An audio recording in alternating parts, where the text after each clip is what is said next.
Welcome to another episode of the albumreview.net podcast. I'm Greg Potters. Joining me on the podcast for her second visit is musician Holly West. Holly is the bass player and lead singer for the LA-based rock band Dead Groove. She has also been the bass player for the West Coast-based Led Zeppelin power tribute group Zepparella. In this episode, Holly and I talk about Dead Groove's new EP called Rubicon, set to be released on March 21st, 2025. This includes how her band prepped, wrote, recorded, and produced the album. To celebrate the release, Dead Groove are performing at the legendary Whisky A Go Go on Sunset Boulevard in Hollywood on Sunday, March 23rd, opening for Doug Pinnick and his band King's X, one of Holly's favorites. So turn up the volume as we are going to include some song clips from the band's new EP, Rubicon. Without further ado, here is my interview with Dead Groove and Zepparella band member Holly West. Let's do it.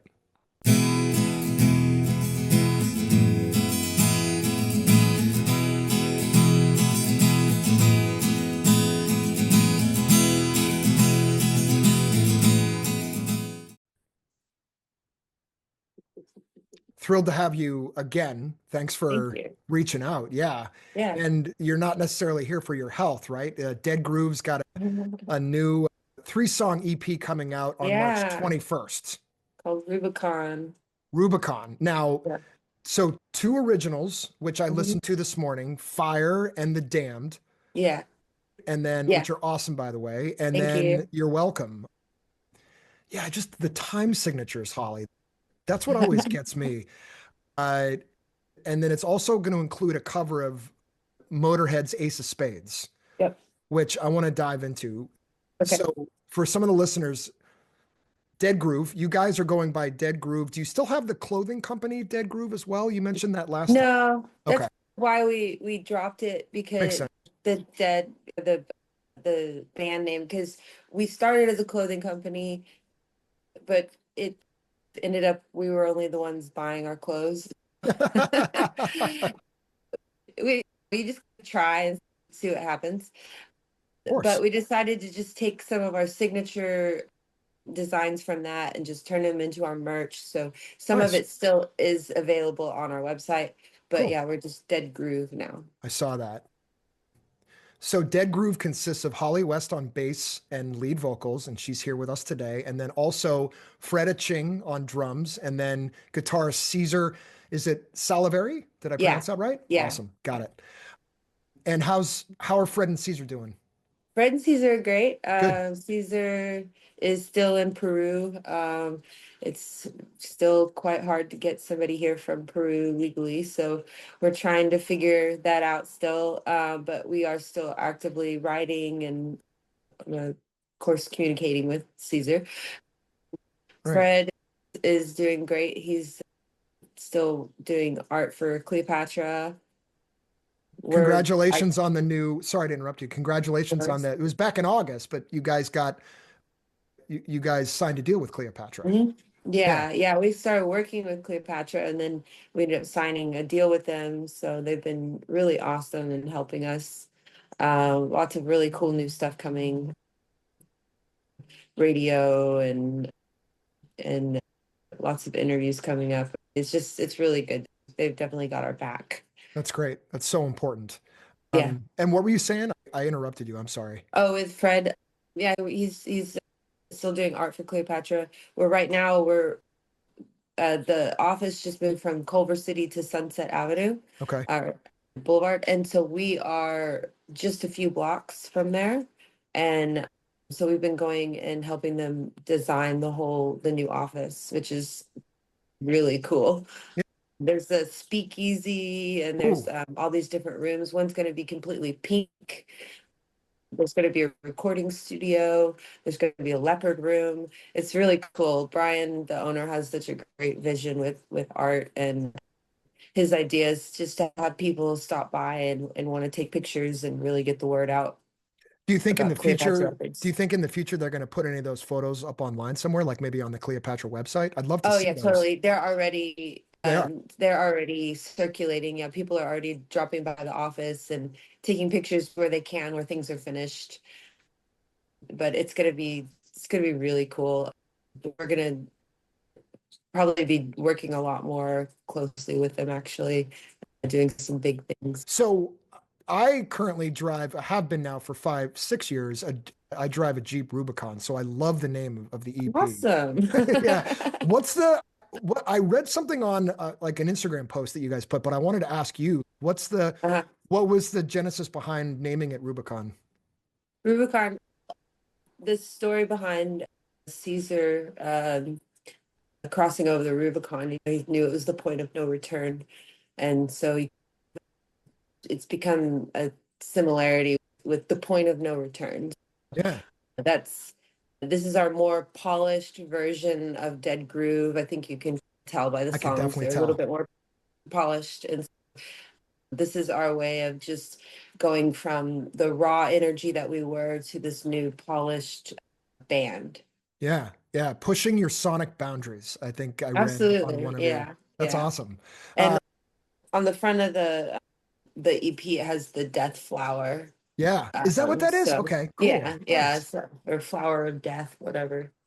And Liked we I kind liked of the went, spaceship. Sorry, I liked the spaceship yeah, that you guys had before, but I really dig this new yeah. Well, I was logo. about to say that we did have the spaceship. We still have the spaceship. On the inner sleeve is the spaceship with the flower of death on it, Cool. and it has all the uh, all the information about the record, and then lyrics for the original songs on the back. I want to dive into those in a minute. A Sure. little bit of history first. You're originally from Dallas and you moved to Mhm, LA mhm. sometime around 20, I was guessing sometime between 2015 and 2016. It was I moved here in 2019. 2019. Okay. Yeah. Where did I get? Okay, I got that wrong. And do you still live in Long Beach? No, we live in West Hollywood now. Oh, beautiful. Okay. We live really close to the whiskey, which is awesome. Yeah, that's very convenient. And I was really glad. Thanks for messaging me back in January. I was worried about you guys during the Oh fires, yeah. and I reached out to you and Angela like right Yeah. away. And Thank you. thankfully, everybody was. I do have a friend who was affected, and he's actually his house wasn't my best friend growing up. His Oh. house is still standing, but there's so much damage to the ventilation system Mhm. that him and his wife and 2 kids have been displaced since Oh January. So wow. That's insane.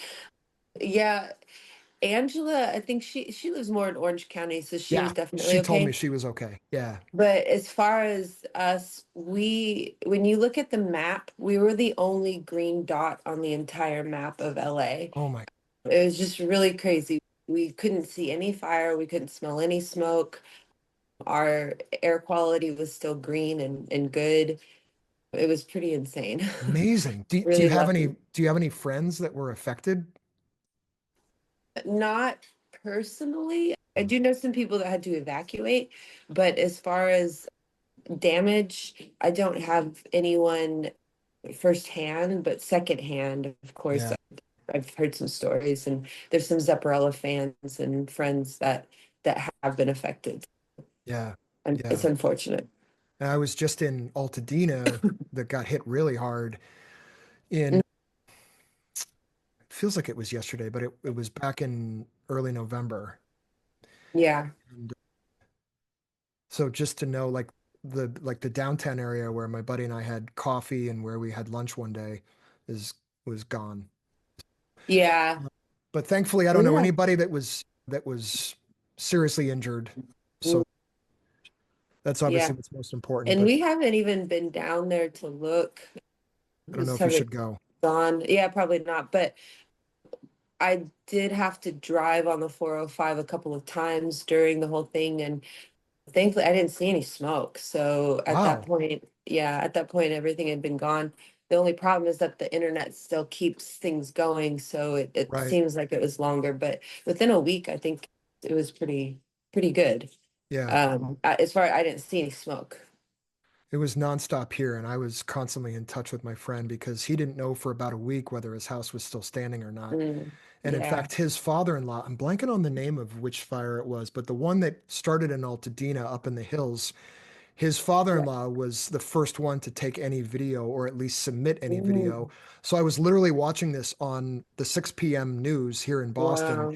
and on the screen showed the fire with my friend's father-in-law's name Oh, on the wow. top. So I just, yeah, I really felt connected, and I know so many people out there too. So I'm really thanks for. I was worrying about you guys. So thanks for getting back Yeah. to me. Yeah. Um, I do have so some people in Glendale, like my uncle in Glendale and a drummer that I work with. She also saw like some major fire in Glendale, but thankfully nobody was hurt. yeah, yeah. So going back to your music, your very Mhm. first project, it was a solo project called Makita, Mhm. which was the name of the album and also a track from that album, which Yep. you put out back in 2017. Yes. So I wanted to ask you, Holly, Mhm. I wanted to hear from you, like, how do you think since then, how do you think you've grown as a bassist and a songwriter? I've definitely grown as a singer. That was my first attempt at singing, and I didn't have any formal training. I just went for it, and I had a great engineer that would coax me through it. But as far as as far as singing, I think I'm on a different level now. I would agree. Um, Yeah. Thank you. Songwriting, I've been writing songs since I was a kid. I've always written lyrics and poems and prose and all kinds of things. So I think my songwriting is is probably stronger in a way that things come out easier, Sure. but I also know it works and what doesn't in certain ways. But I feel like I've always had the gift of being able to write melodies and lyrics. As far as my playing, of course, it's worlds away. I've been playing professionally since 2011, so it's been a while, and I've definitely played more since I've concentrated it after I moved here. And in Dallas, I was doing hair and music, and so it Right. was That's I had right. to I split remember. my days between hair and music, and now it's full-time music all the time. I think I've definitely grown as an artist. I think you can hear it in the records, which I love. I think that's important for fans to see. I think it's inspiring for people to see. And I think it's just appropriate And you to told me the grow. story last time too of when you had your car stereo stolen, and when you were trying to replace a lot of I think the CDs that you Mhm. lost. That's when you dove into Led Zeppelin a lot more Yeah. I just went and got all the Led Zeppelin CDs from the pawn shop and then I just started listening and listening. and playing them all, right? And that's not JPJ is not the easiest bass player to emulate, right? But I think it's a Yeah. good way to start. Yeah. And how long have you been playing the Fender Jazz bass? Most of the time I started in 2011 with borrowed basses. Yep. These were Deans, so they were metal Oh, basses. wow. And Nice. then I got into a more rock and roll band, a stripped down band, and that's when I bought my first Fender Jazz. Yeah, cool. And then you became the ever so powerful bass player for Zepparella in Yeah, 2018. Um, yeah. how's that tour been going? Are you guys have been doing, are you still trying to target 6 shows a month? Yeah, yeah, we do at least 50, 60 shows a year, so it's Nice. full time. It's definitely one of my full-time jobs. The band's been together for 20 years. We're good, you know. We just played a tour this last weekend where Dead Groove opened in LA, which is Yes. cool. Yeah, I wanted to ask But you more each about show that. is really good. Yeah, each show is great. We had a sold out show at Pappy and Harriet's out in the desert, which was really cool. Lots of people go out and play there, lots of huge names. I mean, they just always does, and it doesn't surprise me. We'll have a tour at least once sold out show. Yeah, yeah. I remember you guys had one in San Diego maybe about 2 months ago, 3 months ago. It might have been in December. A Hmm. friend of my friend that lives out in San Diego was there and gave Oh, me a great. lot of great feedback. And I think it was a sold out show, if I remember correctly.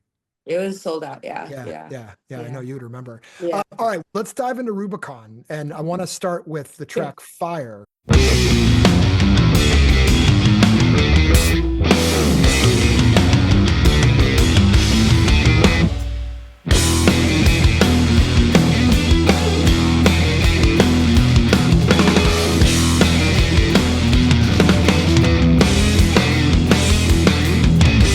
It doesn't matter where you're going, I just wanna follow you. Doesn't matter where you come from, I wanna set the fire in you. Yeah, wanna follow you. Fire, fire. So tell me about this track. Like when I don't remember where I was, but I was poking around. I was like poking around on some of your sites and I saw the Fire and the Damned. And I was like, okay, as I read more, I'm like, okay, this isn't a cover. Ace of Spades is the cover, but Fire is an original. Tell me about this track, Holly. Like, did you write it alone or did you write it with Caesar and Fred? So we went to Peru, as we do most of our recordings and stuff there. But this time we wanted to do a writing session and then go into the studio. So we didn't have anything written except for Caesar had some riffs, and Fred and Caesar kind of worked a little bit on arrangements, but we saved it for when we got there. So our goal was to do the two originals and one cover to make it short and sweet. And so we went in and Caesar and I worked on like where the lyrics would go, and I just came up with the melodies and the lyrics on the spot. It took 1 or 2 days to write the music, and then we went in the studio for a few days and actually laid down the tracks. And that was in Peru. You said that was in Peru. Yeah, this was in Peru. Yeah. Unlike our first record where we spent months and months creating our sound and the melodies and the lyrics and things like that, this was just a short, sweet, but somehow more polished version of our band. Yeah. And now, why is it so hard for Caesar to come over to the U.S.? Can't he come over on like a vacation visa? Yeah. Or is Peru is a little different. Some of these countries are a little bit different trying to get here because of regulation. And for Caesar, he has to prove that he has an insane job, makes a lot of money, so that there's no chance that he would just stay here illegally. It's not just the US, it's also Peru that has these regulations. Yeah. Of course, we want him to be here legally because that's going to give longevity.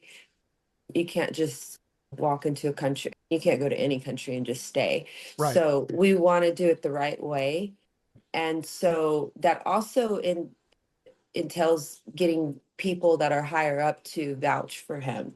Totally. So we're working with a promoter right now and getting some tours locked in so that it's possible that they would accept him.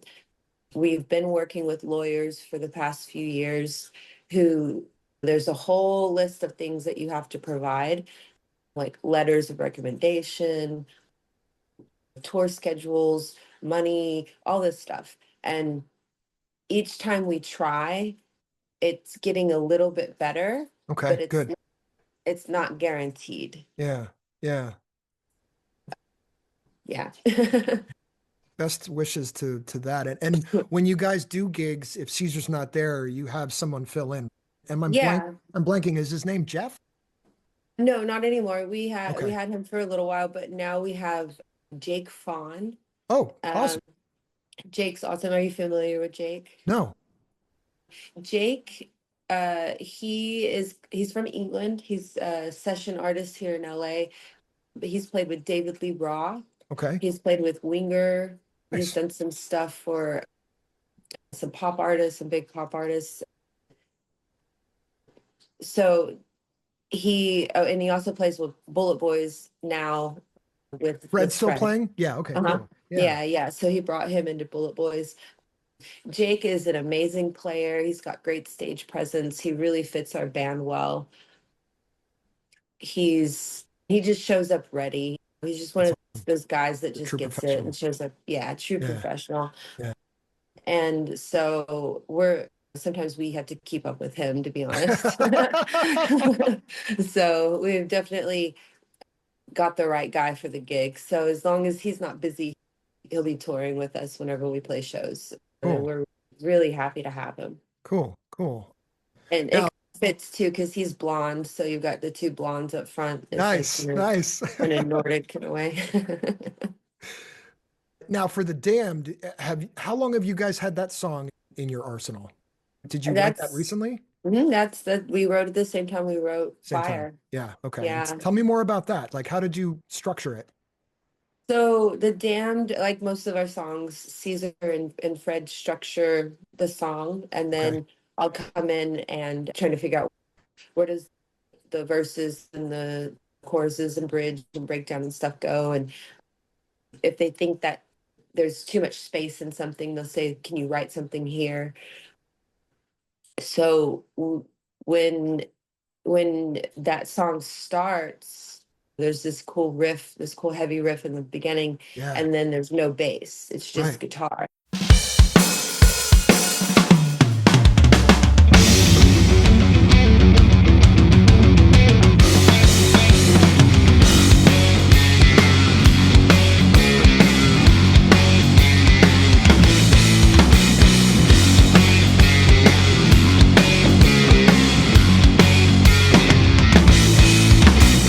If you wanna fly, better listen to me.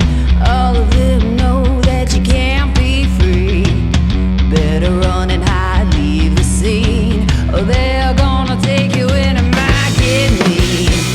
Spend your time working for the man, but that was never part of the plan. I guess my writing just typically goes to this kind of nice bluesy grooves in those spaces, and so it just naturally happened that way.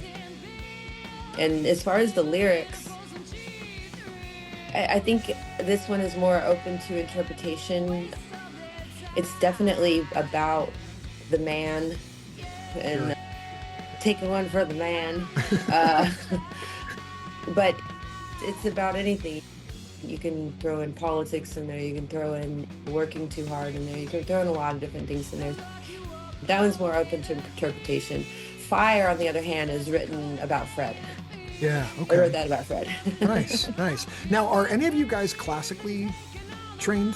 I ask because before you answer, because I'm noticing that your song structure is just, I don't want this to come off the wrong way. It's not that, it's getting better. You're improving. Yeah. Not that the stuff off your self-titled album was it's not more polished. It's more polished. You said it, right? Those were your words. Yeah. I couldn't agree more. So in the beginning, in the first record, we didn't really worry about time of songs. We didn't mind if they were a little bit longer. Yeah. But these two songs are focused more on radio, so they're a little shorter. So the structures are getting a little shorter, a little like short and sweet kind of thing. Sure. We enjoy the jams. We enjoy the long songs. They're fun, but for radio, you need short, sweet. So we're going to be pushing this EP to radio. We're about to do a big radio campaign. It's best that they're short and sweet on this one. And you guys would know this better than anybody, but I guess a lot of musicians that I talk to now, people really aren't putting out albums, or they're doing slow releases of songs. Mm-hmm. So I think 5 years ago, I probably would have scratched my head like, why doesn't Dead Groove just put out a whole album? And you did that in 2023, but now you're doing that slow burn. Yeah. Could you talk to me about how has that worked, or how is that working for you and other bands? You're able to just hone in on singles and push them It's more concentrated.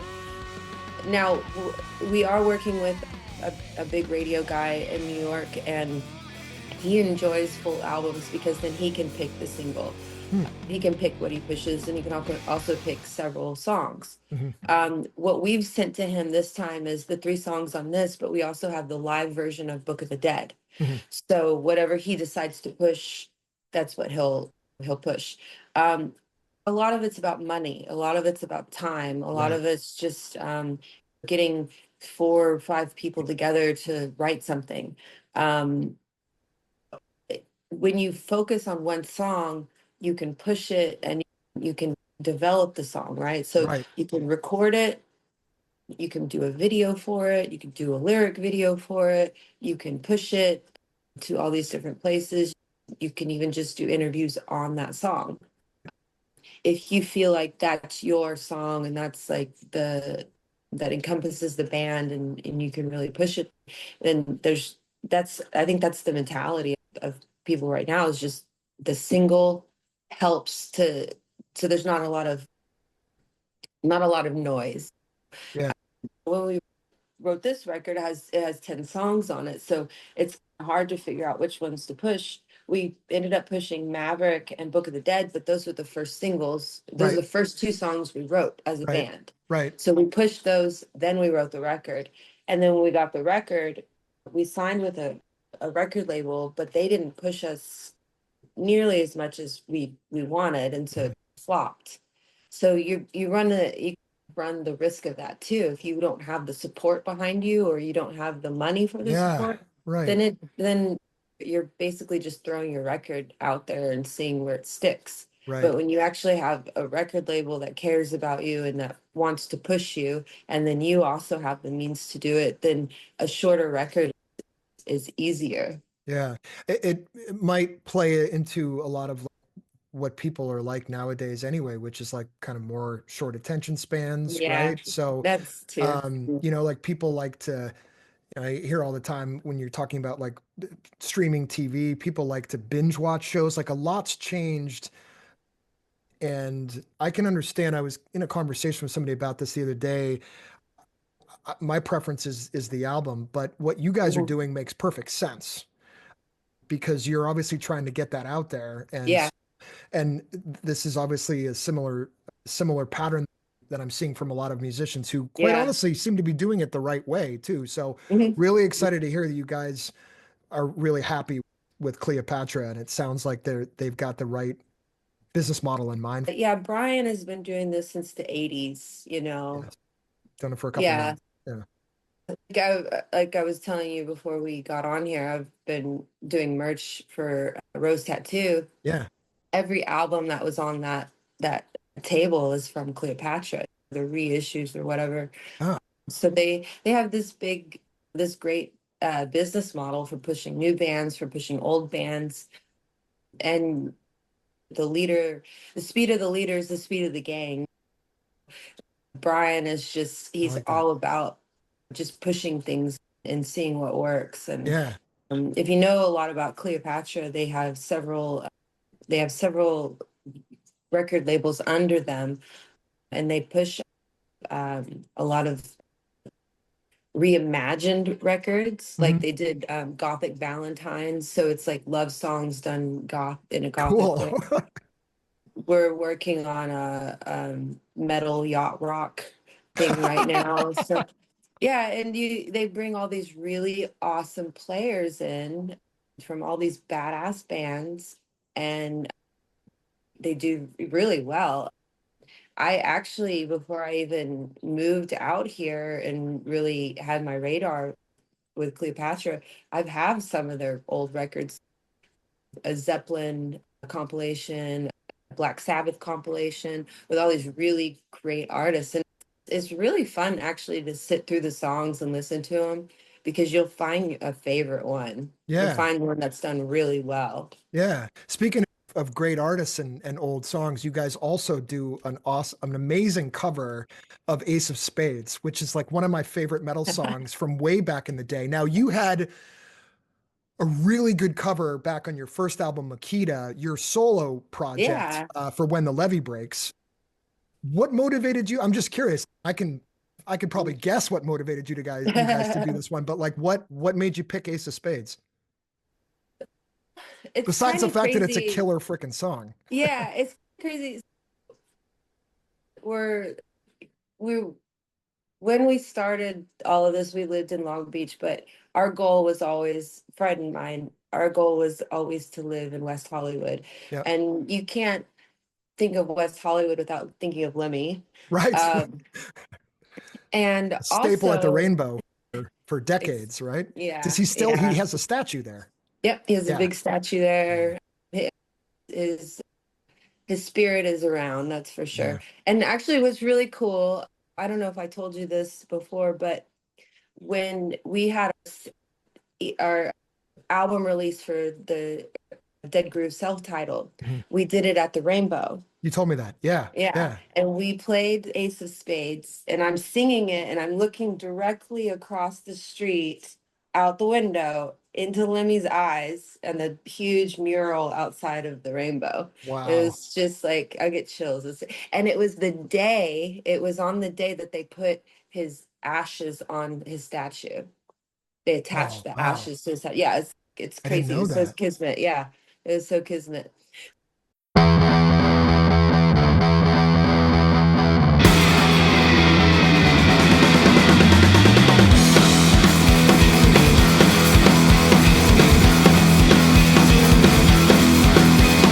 If you like to gamble, I tell you I'm your man.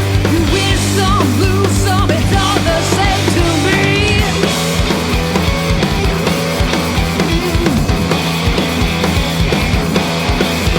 The pleasure is to play, makes no difference what you say. I don't share your creed, the only kind I need is the ace of spades, the ace of spades, yeah. We have been doing this cover for a while, and we actually started doing the cover from the Ultimate Jam Night. We Fred and I have played that so many times, and during the pandemic they came out with the Hollywood Hustlers. Mhm. And so it was before the Jam Night came back, and we were doing Ace of Spades and different Motorhead covers and stuff. And Fred is an amazing drummer on all of the Motorhead stuff, so I just had to keep up with them. And we have heard a couple of versions of Ace of Spades. I know that, what is that country singer, the lady, Carrie Underwood? I think Yeah. she's been doing Has she Ace of really? Spades. Oh, wow. Yeah, she's been I didn't doing know it that. live, and she rocks at it. She's doing it. It sounds great. And we just, I don't know, we just decided that's what we wanted to do. And every time that we've been playing it live, people have been going crazy over it. And as you see in Makita, I think that having a cover song is really important for artists, especially new artists. Yeah. You see Bad Wolves, they did a cover of the Cranberries song, and they got huge. So I think it's important. Yeah. Motorhead is known as, and I say this with all due respect, like dirty. Like I think of bands like Alice in Chains, obviously, and coincidentally they have an album called Dirt, but it's this dirty, grungy.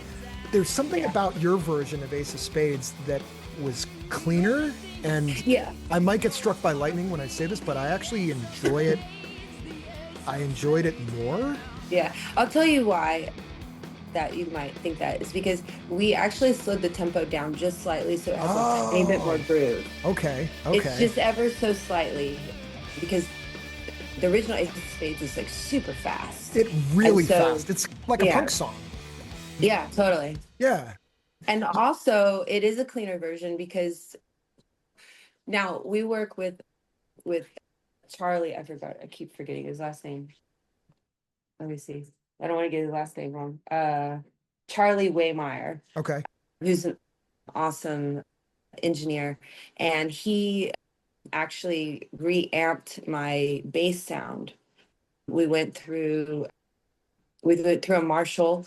We turned the bass and treble all the way up, just like Lemmy did. So we reamped it, but it's still a little bit cleaner because I'm playing a Fender Jazz with flat wounds. So you still have a little bit of that classic that might be why I sound. like it so much, is because I just love the Fender Jazz, right? So Yeah. yeah. But live I use a distortion pedal, and it definitely still captures that rawness. But yeah, we are just a little bit different in tone, and then the tempos pulled back a little bit, so it's a little bit more groove. Yeah. Yeah. You mentioned to me the last time we talked that if you had to choose, and I put you on the spot last time, but that some of your biggest influences were John Paul Jones, John Mhm, Entwistle, and mhm. Doug Pinnick. And Yes. to celebrate the release of your new EP, you guys are going to be performing at the Whisky Yep. on Sunset in West Hollywood, coming up on Sunday, March 23rd, opening Yes. for For one of King's your X. heroes and King's I X. Yeah. know. So And did you know also that when I fronted my original band, my first band, and put out Mokita, yeah. my first show I opened for King's X. No, I don't think I did know that. Yeah, that was Wow. my very first show fronting my own band. I opened for King's X on my birthday Holy crap, Holly. Wow. in 2018. Yeah. And what's really cool is that ever since then, so Doug told me that he loved my voice when I played that show. He really loved what we had going. And but ever since then, Doug and I have actually become kind of friends because when I directed the Cactus music video with him and Ted Nugent and Carmen Appice. Really? Yeah, so with Cleopatra. And then of course we've done the Ultimate Jam night together. And so we've come have this little rapport now. And so he knows me now. Yeah. And so what's cool is that now I get to open up for him and he knows who I am. And I already know that he likes my voice. So it's going to be really cool that he can see my growth as well. Because he's one of my heroes. So who doesn't want their hero to see them grow up and kick ass, right? Unbelievable. And so how many shows does this make now? Will this be like on March 23rd? How many times will that be that you played the Whiskey? Actually, I've never played the Whiskey with my own band before. Okay. I've only All right. done the Ultimate Jam night like many times, but Okay. just like one-off The songs. first time. Actually, I played a full show, but it was for an artist a couple weeks ago at the Whiskey, but this was just a one-off gig, but it wasn't my stuff. I wasn't even singing. I was just playing bass. Okay. All right.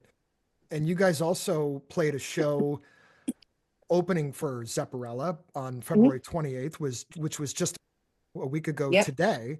Yep. That was at the Paramount in LA. Yeah. And you guys performed the new songs from Rubicon, Mhm. which, as Holly's been saying, comes out on Cleopatra Records on March 21st. Mhm. Also with a really cool music video. And Mhm. then you were just holding up, I want to know how to get a copy. You were just holding up Yeah, a the record. the record. Yeah, and you had Mhm. that for sale at the show. How can people get a copy of that? Can they pre-order it, or do they have to wait until? Yes, they Okay. can pre-order on cleorex.com. Okay, awesome. All right. Yeah. Good to know. Yeah. And eventually we'll have it up on our website as well. We'll have some signed copies, but it'll only be Fred and I because we can't get Caesar here. So Right. Right. yeah. So how was it? What was the experience like literally opening for yourself? I've done it before. We've done several shows opening for Zepparella. This one was really special because it was in LA and we Yeah. now live in LA. The person doing merch was a girl that I play with.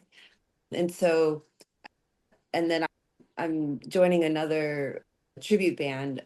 So one of the guys was there. So it's really cool to have like our friends there Totally. and to see what we do because they have never seen Dead Groove before. Right. And some of them haven't, and they've never seen Zepparella before too. So it was really cool that just showcase the fact that this is what we do for when we Yeah. don't see you guys. But I had actually gotten really sick with the flu the week before. So I was really nervous about my voice. Mhm. But it just happened that day I woke up, my voice was okay. We got through the show fine. But yeah, as a singer, like it's when you get sick, like that's messy. It sucks. But the show was really good. There was a lot of people there. We had some people that just became instant fans. We played 6 songs, so 3 from our original and then 3 from the new EP. For the next set, we're gonna throw in one more Cool. song from the old stuff. But I ended up blowing up my bass cabinet. Oh I've no. got to What I've got to get happened? one of my cones replaced. I Okay. just rocked too hard for 3 hours. Worst things can happen. So yeah, so we Yeah. got to the next show and I couldn't use my cabinet. I had to go through the PA. So you were just getting off of being sick. And in a second, I wanted to ask you because you gave me a lot of awesome info on how you keep yourself healthy when you're gigging on Yeah, tour. But were you exhausted after both sets that night? Like do you I remember how have you were probably just like on this cloud, but I have a Celsius addiction. Um,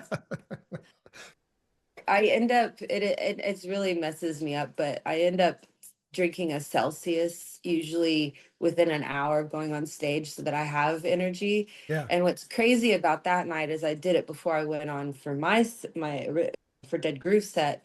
So I was just full speed when we nice. got into Zepparella, which is probably what blew up my cabinet. But but also just having my friends there and wanting to put on a good show. Yeah, And it was our second show of the tour. Oh, the first show is always okay, we're getting back into the groove of stuff, but by the second, third show, it's like full on. yeah.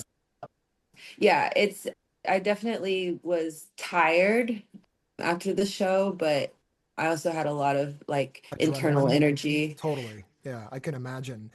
Last time we talked, you were gracious enough to share a little bit about your kind of pre and post concert routine that you really Uh-huh. focus on getting good sleep. I was really impressed to hear this. Getting good sleep, you're a vegan, Hmm. and you don't really drink a ton, at least these days, to keep your energy up. Have you been able to stick to all that? Yeah, yeah. I still don't drink much. I think we had a margarita last night just because we're sitting there, Oh, yeah. standing there with merch for 6 hours. But Yeah. but yeah, for the most part, I don't drink hardly at all. And as far as vegan goes, yeah, definitely gonna be a lifelong vegan. I don't think I'll go back to eating meat or dairy. I'm actually allergic to dairy, so there's no reason to go back. Yeah, that solves that problem. And you started as a Yeah. vegetarian kind of, right? And then you're Yeah. like, I'm going all in here. I'm going to be a vegan. Yeah. I was 8 years old when I became a vegetarian. I just had a, a foreshadowing of life and how animals are treated and things like that. I'm Yeah. actually, I don't know if you, but I have a new blog that I've been writing, No. and a lot of this, a lot of this information is actually in my blog.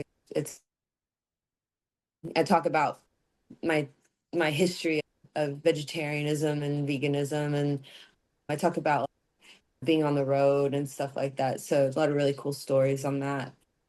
But, but yeah, it's, it was it's a process. I think it's just a lifelong journey because you have to eat, right? You have to eat to survive. So Right. you're constantly making choices on what to eat.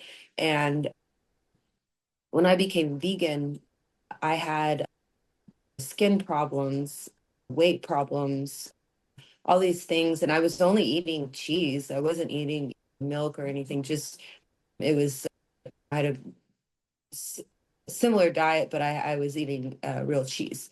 And then I decided to go vegan, and all of a sudden my skin problems went away. I lost some weight. So I just figured that it's definitely healthier for me. I could see that. So what's in your typical diet? I'm really fascinated by this because I made a lot of changes. I drink a lot less also these days too. In my 20s and Mm. 30s and even early 40s, I was a bit of a booze bag. And so and Yeah. I've noticed difference in my skin as well. I used to have these weird rashes. It's weird, like Mm. on the back of The my red, my arm. really Yeah. red. Since It's an I internal thing. I actually had a couple of, because I have the same thing. It comes out when I have a bad diet. And it's a specific name, like there's a name for it, but I can't remember what it is. But I have eczema and psoriasis flare-ups, and that comes when I eat dairy. Yeah. And I had, when I quit dairy, I have no flare-ups. Wow. It's really crazy. And that stuff affects your joints, your skin, circulation, everything. It's all about But inflammation, right? Like inflammation is the yeah. key thing. So what's typically in your, this is a weird question, but I like No, to it's ask this stuff. okay. It's okay. What's typically in your diet on a regular, when you're Well, not like, we can't be perfect all the time, but like when you're, yeah, when I'm going and I really like to eat. Yeah. I always start with coffee. I like coffee. And it's funny because I never really was a coffee drinker. I drank a lot of green tea, but I can't handle green tea on an empty stomach. I have 1 cup of coffee Mhm. in the morning, or 1 large cup of coffee in the morning. And I like to eat for breakfast. I really like oatmeal. That's the best thing. But if Fred cooks, he likes breakfast burritos. So we Nice. have Love vegan. those. So it's either oatmeal or breakfast burritos. Vegan, of course. Yeah. And then for lunch, I love making either homemade soup or salad. And so we do lots and lots of vegetables. I try to stay away from the fake meats and cheeses for that. Just Okay. just vegetables. And then for dinner, I cook. I love cooking. I've been cooking since I was a kid. I've actually been cooking for my family since I was like 9 or 10. So like last night, I did put a bunch of vegetables in the pressure cooker with some Impossible burger, Nice. and you just put your herbs and spices and a little bit of water and some flour, Uh-huh. and you pressure cook that, and it's basically a gravy. It makes a gravy with this vegetables and some Impossible burger. It's really good. And I know a lot of people, they think, well, if you're vegan and you have to eat this fake meat or whatever, but I've broken down all of the ingredients. They're not bad for you. It's worse to eat candy. Of course. Yeah, it's healthy, very So it healthy. takes a little bit of effort, but it goes a long way. Yeah. I'm just fascinated because it's become a lot more part of my life as well. And that was Yeah, I think you grow out of things. totally. When Fred and I met, it was during the pandemic, so we did drink a lot. And yeah, but the thing is, like, mentally, when you're stuck somewhere, and we all know the pandemic was just crazy for Totally. mentally, we just grew out of it. We Right. kind of grew out of the whole drinking every day, and because there's a lot of emotional baggage that comes with that, and a lot of Totally. just dumb stuff. You just do stupid stuff. You do. So You don't make good, I don't make great decisions, or I get like this unnecessary anxiety. Like I'll be yeah. anxious, like, where are my keys? Where are my Uh-huh. keys? And then Uh-huh. they're right there. They're hanging right there. But I'm Yeah. like, where are my keys? Yeah. So it's like Yeah. making a mountain out of a molehill, I think, to use a cliche term. So no, I'm with you. I'm happy. Congrats on doing that. And it probably doesn't seem like it's a big effort for you. For me, it still is a little bit. So I've crossed that threshold where I do a lot Yeah. of the non-alcoholic drinks, Mhm. because still helps me relax. Yeah. But some of it is also mental. And I have Yeah. friends who say, well, you're just tricking yourself. Why don't you go cold turkey or whatever you call it? And I'm Yeah. like, well, I'm not there yet, but Yeah. I have noticed a huge difference. Yeah. What is, Holly, what is in the last year, music related, what do you think the most valuable thing you've learned is? In the last year, the most valuable music lesson. I've been playing a lot more, and this is because I've been joining other bands as well. I've been trying to overload myself in a way to test my mind, and I think that helps a lot. You can get complacent if Like I travel, or I play 50, 60 shows with Zepparella. They pay really well. I could just do that, Right. rest on my laurels in a way. I could just be fine. It's okay. But I think the challenge is important, and it helps me grow musically with my own stuff. If I pile on another band or a one-off show or whatever, it really, I think it tests my ability to just memorize things, pull things off, and just become a better player. You have to, right? You're a creative person, and I think if not some of the girls, almost all the girls in Zepparella have their own stuff. I We was all listening do. to one of Clem's stuff the other day, one of her Yeah. songs. She's so I feel great. like it's amazing. I think you have to, right? Yeah. Otherwise you go a little, Yeah. I don't know, you go a Yeah. little, She's a shaman practitioner. So she also does energy work on the right, side. right. But her own band, she's always trying to put things out there. She wrote a book. It's a memoir Yep, about her life as a rock and roll drummer, yep. which is really awesome. She's a creative force for sure. She's always trying to create and do more. Gretchen, she has a new record she's been writing for a couple of years, but she had to take a big break because Stephen Mackey wrote a concerto for her to perform with the Utah I Symphony. So remember that, right. that took and she's very not particular, but she's particular, but she's very much puts herself completely into it and completely absorbs everything. She doesn't want to mess up. She doesn't want to, I guess she'd say, embarrass herself or embarrass Stephen or play the Right, parts wrong. She wanted to take it full force. So that's why we had Angela with us right. Yeah. for a little while as well. So she's the type of artist that will put everything, she'll put every ounce of herself into a project. So with this new record that she's writing, I want to say she's getting close to being done or getting close to being in those final stages, but she's also been going to school.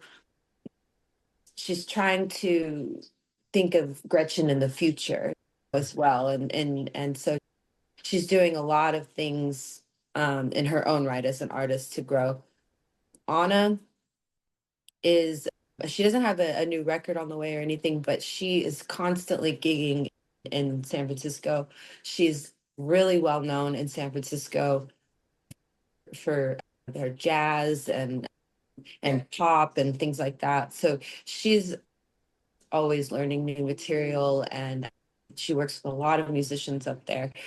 Yeah, all four of us have a lot of things going on. What are some of your goals for the next year? Do you have anything musically that you're striving for? Yeah, we're trying to finish all facets of this record. So music videos with every song. We just this past, I think it was Sunday or Monday, we recorded all of the stuff for The Damned, Hmm. the music video. So we're in the process of editing that right now. Caesar, it's weird because all of our music videos do have Caesar in them, but he records in Peru and Wow, then we edit it together. I like it. Yeah, it's pretty crazy. So he's not in the same spot that we were in, obviously, but it'll be similar enough to where we'll be able to edit him into the video. I didn't even notice it. I was watching some Yeah. of your. I wanted to mention too, you guys recently put out a video for the Book of the Dead Mhm. live, Live. right? Yeah, live. So That that was was in really good. Peru. That was That okay. was I in was gonna Peru. say, I was Yeah, like, he was you there. guys No, did he a was really there. good job at integrating him into No, that. that one we were together, and that's why we did it because we were going to be together. We just used that show as as a kind of catalyst to make sure that we have something together. Yeah. So we did the live version of Book of the Dead. We have a couple of versions of Book of the Dead. We have a studio version, we have a live version, we have the and as far as the videos, the Book of the Dead, the original video that we did, we shot it in the rock quarry, and Okay. then Caesar found a really cool spot by the ocean to do, or I'm sorry, it it was similar. It was a similar kind of setting to do his parts. So it's all done in 2 different countries, but it's all edited together. It's the magic of Hollywood. It's incredible. You just reminded me of something too. I think I emailed you about this, so we already communicated about this, but like several months ago, I do some work as a music curator for this company based in France, and they send me music and I go through it and review it. And in many cases, I'm just sharing really good music to the masses. But my rule is that it has to move me. So I don't just do it part of whether it's liked or not. I'm less objective, and really it's like Yeah. I have difficulty pushing something if I can't. And I got some music that I really liked from a singer named Olya, if I'm Oh getting the name right. yeah. And Yeah. so I had to tell you this. So I'm watching the video and I'm like multitasking like I always do, and I'm checking my email. I got my drink and I'm watching the video, and there's freaking Holly in the video. And I'm like, wait, and I Yeah. didn't believe it at first. So I like rewound it. I'm like, wait a second, Yeah. that girl looks a Yeah. lot like Holly. And then It's I'm like, me. that is her. Yeah. So then I emailed you right away before even Yeah. finishing. And hmm yeah, you picked a good, I ended up, They picked me, but yeah. they picked you. Well, I mean, Yeah. you have a knack for connecting with, because that was one of Yeah. the songs that I wrote a really strong Let me review in. for. I really dug it. Yeah. Yeah. And Yeah, we recorded that at like 11 a.m. on like a Tuesday or hey, something. whatever. You got to do what you got to do. Yeah. I just thought that Yeah. was so funny. I was not expecting that to happen at all. And Yeah. so that was really Yeah, cool. it's really funny. I've actually been doing interviews all week for the record, and they happen to fall like right after someone I've already worked with. Like Fred's band Fractures, we did directed a music video for them, and so they're starting to push that music video, and they're like, wait a second, you directed this? So yeah, I'm taking it full force here in West Hollywood, Good for definitely you. getting my hands and everything. But yeah, oh yeah, that gig kind of fell in my lap because the guitar player in that, she's the music director for Gritty and Pink, Okay. which is I don't know if you're familiar with Gritty and Pink, but Gritty and Pink is an all-female kind of membership to, it's not membership, what do you call it?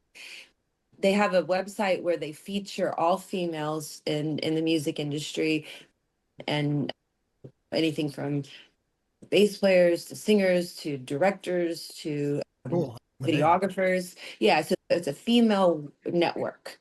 Okay. And they also put on all female jams Cool. with lots and lots of talent from LA.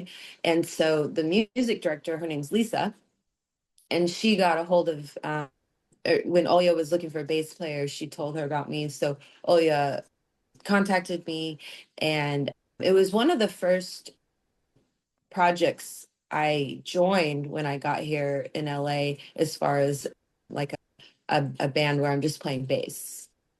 And we do probably one show a month around here, but it's been really fun. We've actually added a new guitar player, which on the record, there's a second guitar player. And this guy is actually from Dallas, coincidentally. And I actually played for his band when he had a show here. I did a double duty that night too with Olya and his band Dirty Shirt. It's really cool because the networking that's here. But Olya, I love her sound. I think she's got such a great, Agree. she's got great writing abilities and super rock and roll, and we have a lot of fun, and yeah, we've become like really good friends. So That's great. It's fun. Best of luck to her. If you talk to her again, please tell her I said hello. I will. I will So for sure. we connected very quickly, so I don't know if she'd remember me, but she'd probably remember Album I'm Review. sure. I'm sure she will. But so you obviously were not only in the video, but you played on the record too. No, I didn't play on the record. Okay, got it. Okay. No. I think she recorded this record in New York. She's from Russia, but she was in New York for a long time and then moved out here to try to take her music seriously. And cool. Holly, thanks so much for coming on the podcast again and bringing us all back up to speed. Is there anything else that I missed or anything else you wanted to add? I don't think so. The new record's going to be out in just a couple weeks.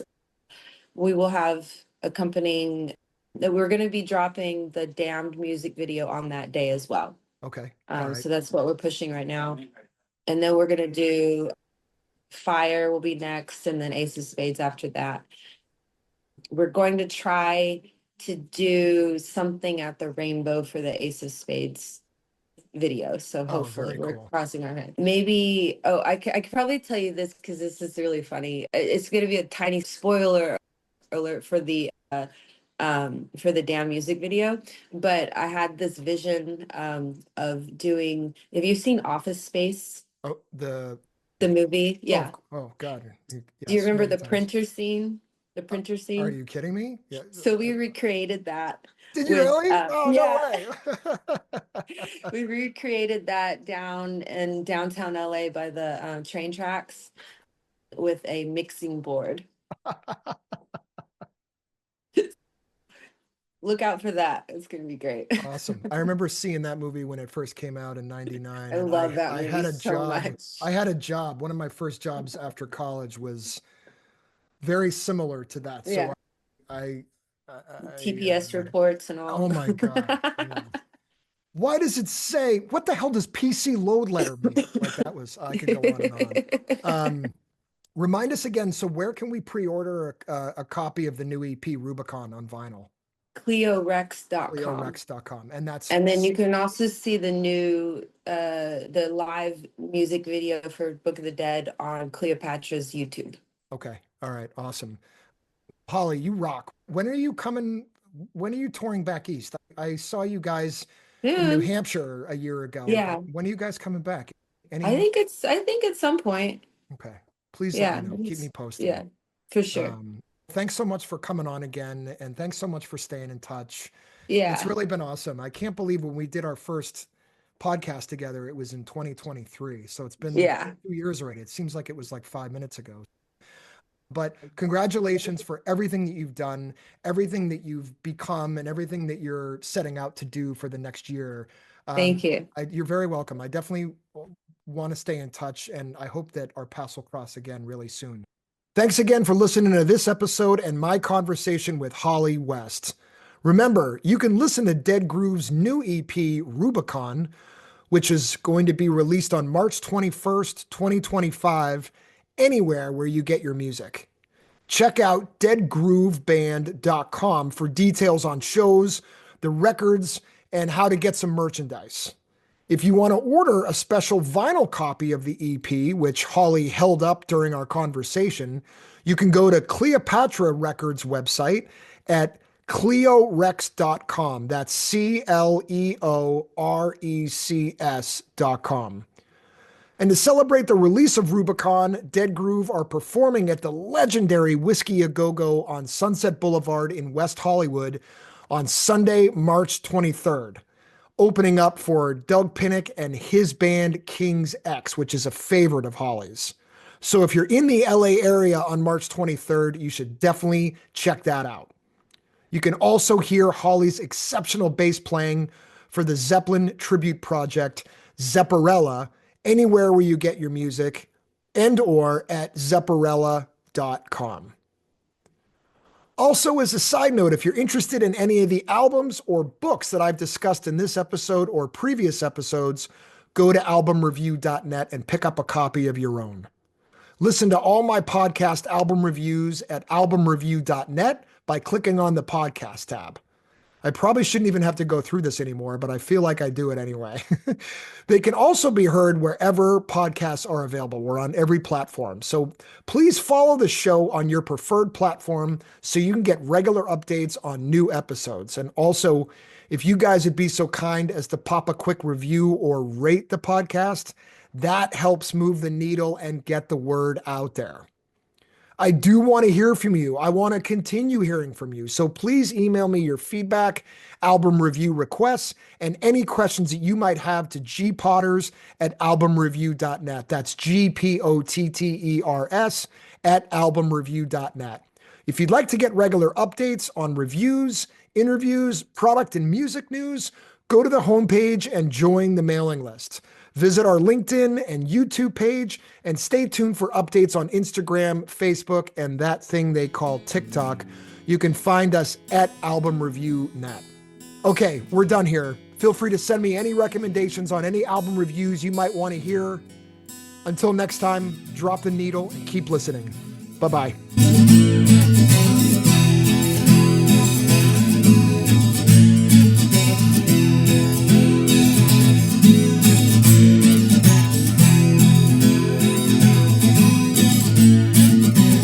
Take a trip down by the highway. Take a trip down by the highway. Take a trip down by the highway. Take a trip down by the highway. Take a trip down